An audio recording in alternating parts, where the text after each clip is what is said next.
Good evening and welcome to PBS Fort Wayne. I'm glad you're with us tonight on Life Ahead. It's going to be a very interesting show, a topic we've not addressed here before on this show. We're going to be talking about employment and if there are any changes in the laws for 2025 and what you might need to know. We have some experts that will help guide you through that process here. And I do want to ask that you give us a call if you have questions. You can see the number there on the bottom of the screen, and that will be up periodically here during this next half hour, 969-2720. Any question is a good question, your opportunity to get some good legal advice. Well, first of all, gentlemen, you've met before here on Life Ahead, and that's Ted Storer. Ted, thank you for coming tonight. Sandy, it's nice to be back. Good to see you. Good to see you. And Ted, by the way, is specializes in elder law. Predominantly, we do, both Ben and myself, we do litigation and employment law. Oh, you do litigation and we work also with businesses and municipal, yes. Okay, well, both of them can answer the employment questions. And Ben, that's your specialty too, litigation and employment. That's correct, law. Sandy. Okay, well, welcome for your first time here on Life Ahead. We'll have initiation shortly. You won't like it at all. Okay, remember, this is your show, so I would love for you to ask any questions you might have. Meanwhile, I'll ask some questions. Let's start with you, Ted. You said that 2025 was a year that almost was. What does that mean? That's a great question. In 2024, there were a number of federal and state regulations that were proposed but didn't end up getting passed. So employment lawyers like Ben and I were working very hard and very busily with our clients trying to prepare them for these changes. So there were two primary changes that were proposed under the federal law. One was an increase in the salary minimum that was required to pay employees so they were no longer subject to overtime rates. And the other was a proposal from the Federal Trade Commission where they were trying to propose a banning of all non-compete agreements between employers. Yeah, I'm curious about that. Well, what's the situation on those two issues? Are they going to go forward or are they dead? Well, currently, both are stayed. Okay. Federal courts and other jurisdictions have found that the proposed regulations were not going to be implemented. However, those proposed regulations still remain out there for consideration and discussion. Now, what that means to employees and businesses in our areas are particularly involving the wage minimum for salaries. So most of us, we get paid on an hourly basis. Yeah. If we work more than 40 hours in a week, we're then eligible or entitled to an overtime rate. Yes. Okay. There are certain people, employees, who are not eligible for overtime because they earn a salary. Yeah. And they also have job duties that fall within a particular classification. So employers expect to pay those employees a weekly rate to get all the work done that's necessary. Whether they work 40 hours or 60 hours. Exactly. Yeah. And so the federal government has decided that there's a salary level that those people have to make a minimum amount so that way employers aren't taking advantage of employees, because most employees want to do a good job for themselves, want to do a good job for their co-employees, and want to do a good job for their employer. So they're going to work the hours that are necessary. So the federal government has a minimum salary level of $644 a week. And so employees have to make that amount per week in order to be exempt, we call it, from overtime. Does that count all jobs, whether you're a waitress or an attorney? Well, it covers certain job qualifications. We call them the EAP. What's that They're mean? Executive, administrative, and professional. Okay. So a waitress or someone working on a factory line, their job duties will never qualify them, regardless of how much they may make, to be exempt from overtime. They're always going to be eligible for an overtime rate for weeks where they work more than 40. Yeah. But people who work in the business, in the administrative area, HR, people who work in accounting, professionals like Ben and I, those people who qualify, or executives who manage or supervise 2 or more employees, they can be exempt from overtime. They could work 60 hours a week, but they have to make that minimum floor. Okay. And why that matters in Indiana is because studies show that our wages in Indiana are less than Chicago, less than New York. I noticed that. Yes, we all do. And that's because of where we live and how our businesses work. So those fluctuating levels really matter to both employers and employees, so employers can plan, because that could create a substantial burden on their budget. Because currently, if an employee makes about $35,000 a year, they are eligible to be exempt from overtime. They meet that salary level. But the proposals in 2024 said that that level could increase to $43,500. That's a substantial $8,000 jump. That's almost a 25% increase for every employee. And then the next level going up was going to take it to a substantially higher rate of almost $1,100 a week. So that could really impact both the employer and their budgeting and financial planning. Correct. Well, and the employee as well, so that they know what to anticipate and can make their family budgets and know whether they can buy a new car or if they can buy eggs this year. Right. Ben, how do you think that will affect the employees? We've talked about the employer a lot. I think Ted has experienced a lot of this with his clients and could probably provide more of a comment on that if you want to, Ted. And Ben would say that when you have employees, they're going to want to know what their salary is. They're going to know. Because the other thing, the employer may have cutbacks then. The employer may not be able to sustain its same employment levels, and so they may have to cut back if that's increased. Because when are we going to know, Well, Ted? we're going to know in the near future. What's going to happen is we had a similar issue in 2016 where one of the presidential administrations proposed an increase, and that got us to the level we are today. There was some litigation at that time as well that stayed the regulation that was proposed, and then we had a new president come in and they adjusted the rate to be a little more equitable across the country. Because again, living where we do, we have lower salary levels than we would have in any of the big cities or on the coast. So it's going to impact a state like Indiana and our area substantially. So it could impact employees if the employer no longer can keep its same workforce because they've got to pay those increased salary levels. Okay, all right. But you're giving me a general answer when you say, well, eventually it'll be solved. Well, but we just, I mean, can you make a prediction? No. In a month, in 6 months? No, it's going to require a new study by the current administration. This is the United States Department of Labor, and the United States Department of Labor is going to have to look at all the figures and the calculations to come up with a good salary level that's going to be equal across the country. It's going to be equitable because we have people in Indiana, we've got people in Alabama, we've got people in Georgia. It has to be equitable for everybody. And again, you know, in the Midwest, we have a little bit lower cost of living. We have a little bit lower standard of living, but we can afford it, and it works out well for us. So the new administration is going to have to take a look at this and decide. I will tell you, if we look at 2016 and what happened, it took about 2 years after the new administration came in before they adjusted the level. Correct. Oh, and it's a big issue. And either of you, is this tied in any way to the proposed legislation to maybe not tax people that get tips? It's entirely possible because we know that the current administration had a political platform where he was indicating, our current President Trump on the political trail was indicating he wanted to get rid of taxes, income taxes on tips. So people in the restaurant industry, people in the concierge industry, hotels, service industry, if they earn tips, those wouldn't be taxed if that proposal comes through. Now, we haven't seen any of that legislation yet, but that was one of the proposals that current President Trump did. Well, and then you have to look at whether or not that would affect the employer if they're going to say, well, they aren't paying taxes anymore on their tips, so I'm going to cut down their basic hourly rate. Is that a possibility? Currently, even if you earn tips, there's a minimum wage that they have to earn as well. So tips are really something in the wage area when we talk about wage and hour law. There's a minimum salary that employees have to make. And so if you have a tip credit, and there's a very complicated calculation that they do for overtime in regard to tipping and compensation in regard to tipping, the proposal is to simplify it. So if we can simplify it, that'll be great.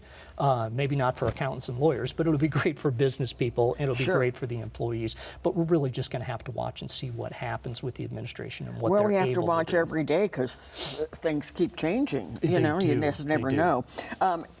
Ben, talk about health savings account, HSA, correct? That's correct. Okay, how does that work? Well, it's tax season. I don't know, you're probably aware of that. So people often this time of year are starting to think about maybe what they want to do in the new year in terms of taking advantage of tax incentives. And one of those tax incentives can be through a health savings account or an HSA. I'll probably use those interchangeably. Yeah. But a health savings account is an account that you often can get through an employer. That's what you see most frequently, where you can set aside a certain amount of funds that can go towards qualified medical expenses. Who makes that decision of how much it will be or whether or not a company or an employee is even going to provide that? The legislature makes a decision on how much you can put aside per year. Percentage? It's not a percentage, it's a specific amount. So for individuals with a qualified insurance plan can set aside up to $1,500 a year. And then for, or I'm sorry, it's $4,300 a year. I'm thinking the minimum, $4,300 a year. And then for a family plan, they can put up to $8,550 a year. Okay. Is that, yeah, thank you. And to carry on with what Ben was saying, that's pre-tax money. Yes. So, okay. So an employee can save money with their bottom line, even by paying themselves using an HSA account. So it's a very nice benefit. Yeah, it's a nice savings. Correct. Are employers expected in any way to match that, or do they only do that with like 401ks? They're not required to. It is an option and a benefit if an employer chooses to provide that. One additional benefit of an HSA is that the money, it is yours. If an employer offers the benefit of an HSA and you decide to leave that employment, you still get to keep that account. And another benefit is if you start this account in 2024, it's going to roll over into 2025. Okay, they always roll over. So if you've worked someplace for 5 years and they've been taking out of your check money for the HSA, that's still going to be there. That's not going to leave you at the end of the year. Correct. It is yours once you contribute it. Well, how about other ways of saving? I mentioned 401ks. What other way can people? So there's a very similar account as well to an HSA called a flexible spending account. Okay. You maybe have heard that term before, or an FSA. That account is a little different than an HSA in the sense that it is specifically tied to an employer. It's a benefit that an employer provides. So if you go start a job and they offer an FSA account, you can contribute money to account. Often you see employers also contributing money, sometimes even matching the money you apply to it. The amounts that you can put in that account are less than what you can put in HSA. However, I think the reason for that is that with an FSA, flexible spending account, the money doesn't roll over from year to year. Oh. Yes, so it's a use it or lose it policy. Lose it. Yep. So would an employee get both of them? Would they say to the employer, okay, I want to sign up for an HSA and a flexible spending?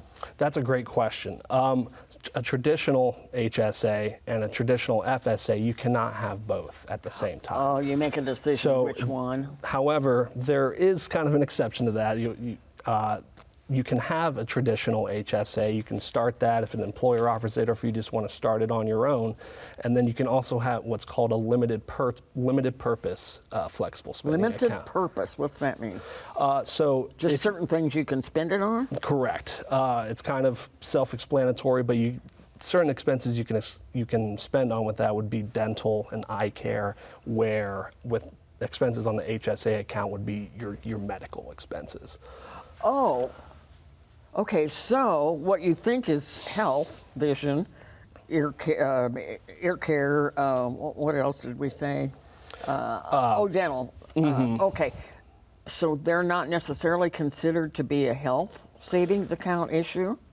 They are a health savings account issue.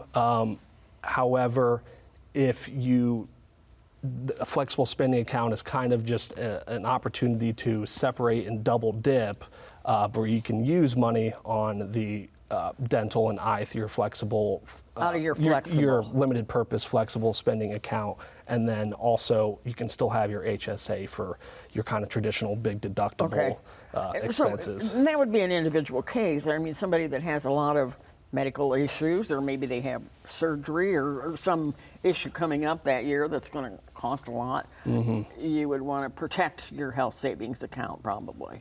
Absolutely. And similar to an HSA, the flexible spending account is tax-free. So the money you put into that is untaxed. If you When do you pay the tax on it though? You don't. Oh, you don't? No, unlike a 401 or a retirement fund that you're saving for, where you often get taxed once you start taking distributions, with a health savings account or even a flexible savings account, there's simply pre-tax savings that you're allowed to use. And I think the key from what Ben was saying is the flexible account is more flexible. Can you pay for anything out of the flexible? Say, I don't know what, groceries, a new No. car, what can you spend it on? You definitely should be careful, and even you might think that you could spend it on something like a cosmetic surgery, and Yeah. you can, or you should definitely make sure before making that big purchase, because you can't spend it on things like, go to the store and buy toothpaste or anything like that. Who would know? Do you ask your employer if that's eligible, or are there government standards? I think you probably would want to consult your employer, but also, I don't know, Ted, if you have an attorney, probably. And the easiest way is the IRS has guidelines that they put on an IRS webpage, and so you can always look there. And so if you have questions about whether or not your proposed spending falls within the guidelines of either a health savings account or, again, using the term flexible, because that's what it's about, the flexible spending account, you could always look there. The flexible spending account is more so an employer-based benefit, while the HSA is your own personal savings that you can set aside and then take wherever you want and use it whenever you want. But there are no taxes on the distributions. Only if you don't use them for health benefits. Okay. What if somebody doesn't want to, sign up for HSA or flexible spending? What if they say, no, I need all of my paycheck because I have car payments or house payments or whatever? What if they don't want to? Well, I've certainly never have heard of an employer that's going to force you into a plan. Yeah. So it's... I'm sure they can't. Right? Okay. These are voluntary programs that are designed to promote savings by the individual, not a requirement from the employer. Well, the fact that they're tax exempt, who would not want to sign up for them? I think the people who don't sign up for them are exactly the people you were talking about. Perhaps you have, you've got another car payment that you've got to make that you weren't expecting. And so you need that extra cash rather than setting aside. Yeah. But there are benefits, again, to saving that money, and all employees can look at their budget for the year. They can talk with their employer about, if I'm putting money into my 401 or if I'm putting money into my HSA, how does that impact my take-home pay? So you can work with your payroll in order to maximize they the can benefit tell you for if they take so much out of your check, what your check's going to be every Because whatever, most every week, employees, month. the important number is that net that gets bottom deposited line. into your account. And so you want to make True. sure that you're maximizing that. Okay, talk to me about 401ks, our last savings issue. Sure, yeah, 401ks, that is also just like a flexible savings account, is something that is specifically tied to an employee. It's a benefit that an employer provides. It's a retirement account, though. It's not something that, like with the flexible savings account, it's a use it or lose it base. If you don't spend the money on medical expenses at the end of the year, you're going to lose it. A 401k is something you're building up, hopefully to eventually retire after a number of years. The contribution limits for a 401k compared to an HSA or an FSA is significantly higher. I believe the number for 2025 is now $23,500. Oh, really? That an individual can contribute to a 401k. And an employee contribution or matching is optional. It's up to them. For the employer, it's optional. That's what I mean, An for the employer isn't employer. required to provide a 401k in general. Yeah. And if they do, there's no requirement for matching or providing Yeah. any contribution towards that. Okay, all right. Okay, let's talk about what's ahead for 2025. You brought up the idea that, okay, we're looking at some changes in 2025. Do you have any idea what's going to happen here the rest of the year? Well, there are two additional main topics that we saw in 2024 that are going to carry over into 2025. One is still up in the air, and that's the idea of non-competes. Oh, Again, yeah, talk about that. Is a that very common? Well, it's more common than what you would expect. Many employers have employees sign a non-compete agreement in order to protect their business interests. What it Sure. says is, I'm trusting you to meet with clients, meet with customers, meet with vendors. I don't want you to quit tomorrow and then use all the goodwill that I've given to you for my business to go out and compete with me. Or like in your business, take some clients with you. Well, lawyers can't have, by industry, a non-compete. So it doesn't really matter in my really? industry, but it matters in almost every industry. Think about sales. Think about, predominantly sales and predominantly customer-oriented businesses. You want to make sure that the employer wants to protect their legitimate Sure they business do. interests. So the FTC last year said, this is a little bit too stringent. It's too pro-employer, so we are going to propose that non-competes no longer be legal. And so the proposal was that you could still protect your confidential information, you could still protect your client base, you just couldn't say you can't go work in the same industry.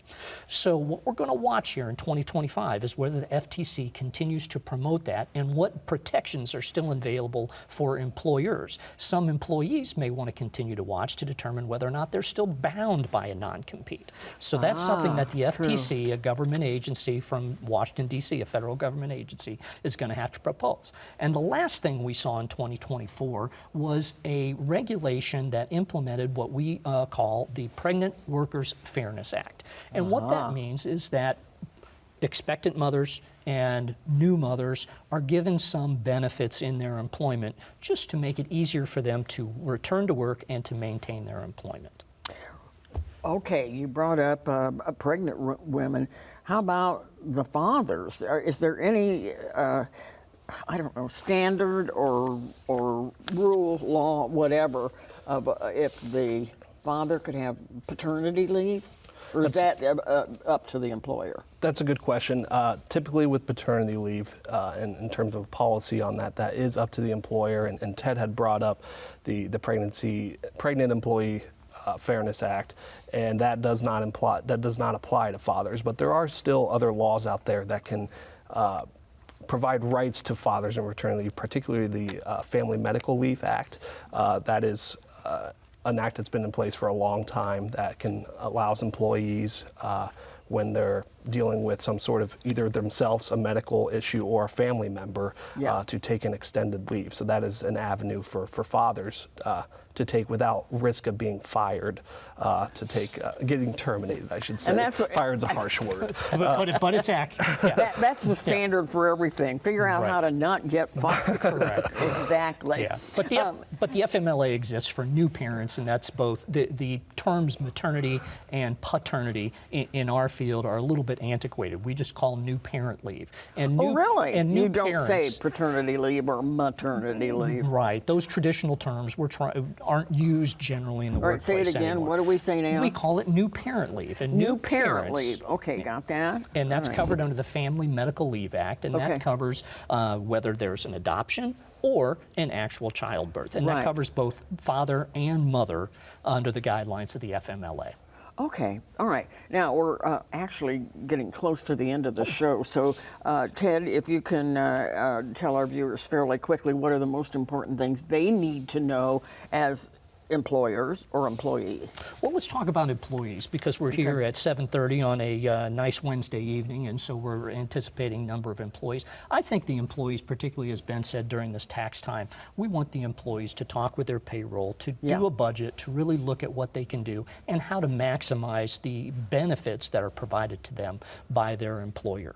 And employers are going to want to continue to watch these regulations because many employers have a non-compete. If this FTC regulation comes back in, many employers are going to have to substantially adjust what they do in their contracts with their employees so they can maintain their standard of meeting and complying with the law, both state and federal.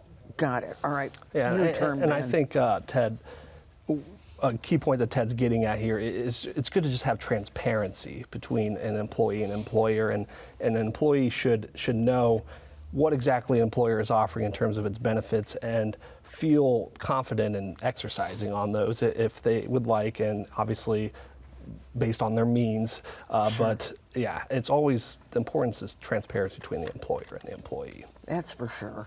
You have both provided us with so much education and information. We've never had this topic on Life Ahead, so it was good to get your input, because I'm sure many of our viewers are either employers or employees, and if you aren't, somebody in your family is, and you can share some of this insight.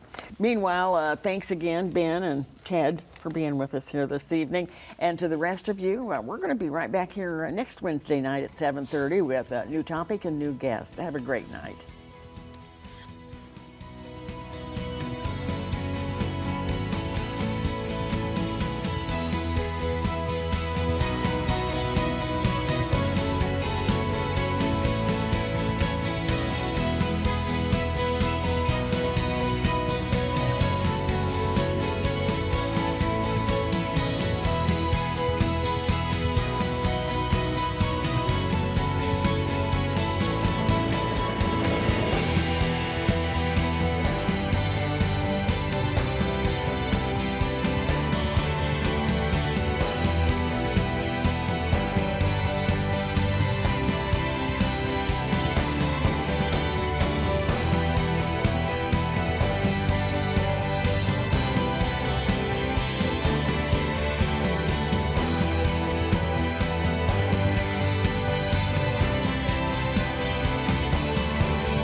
The preceding program on PBS Fort Wayne was made possible in part by Beers Mallers, elder law attorneys, providing information on legal matters of guardianship and financial issues relating to nursing home care.